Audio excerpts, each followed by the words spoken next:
Well, it sounds like, Manuel, the origin of your company was just very targeted, very specific. Like, we know we want to do deliveries. I mean, heck, you named your drones the DLV, the delivery, right, drone. So, you mentioned you kind of started in the US, went to Brazil. Like, what year was the company created?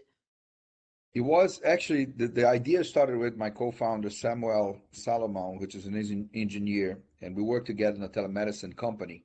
And when we couldn't deliver medicines or medical exams, for example, laboratories, in the locations that we operated, they said, well, we should be using drones, not just for food delivery or other things that are cool, but there are many healthcare deserts around the world, including the US, where we can actually apply this. So, and obviously we didn't have the funding to do it. So he actually went around researching, did a lot of work in Phoenix with a lot of companies, and he still couldn't get the funding necessarily. And I said, well, there's only place I can actually do it this cost effectively, and it's going back to Brazil. So he, in 2018, he dropped everything and started the company. And 6 months later, I followed him. So I jumped off, resigned as well, and both unemployed. And we started the company in Brazil with the support of our families. The regulators say, hey, you know what? We let's figure this out together. So a big shout out to the ANAC, which is the regulation agency here in Brazil, that welcomed us and said, let's solve this problem together, and let's make the changes in the rules as you guys can show it to us that you can actually accomplish it. So that's been actually very good because we're the only ones here thus far. So the full attention. But now we welcome other companies that are coming. And like I said, we have no problem in saying use these companies because you're going to be uh, taking this to the next steps. And welcome. We welcome everyone to come, and not only to Brazil, but we're going to be in the U.S. as well, learning what other companies have done.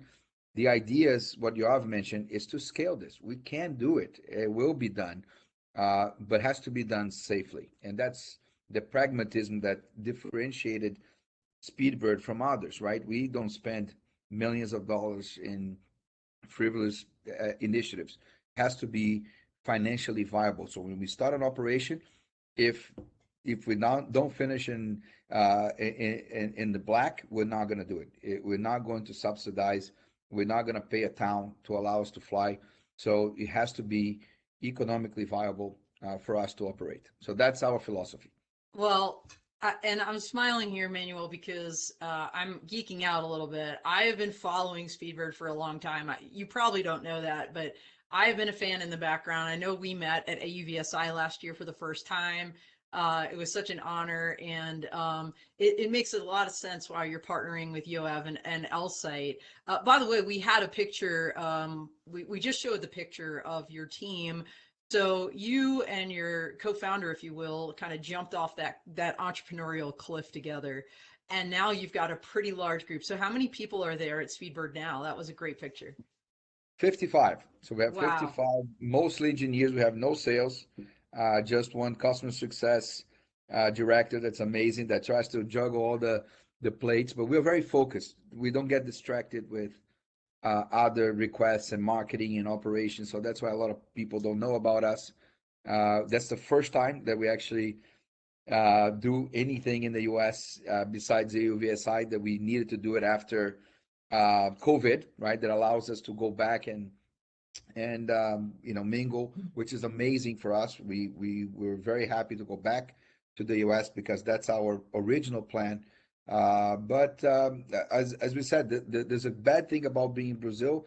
Money is much more expensive. It's hard to get, right? We don't have the financial support, but that made us be very pragmatic and very cost effective. So that's a good thing.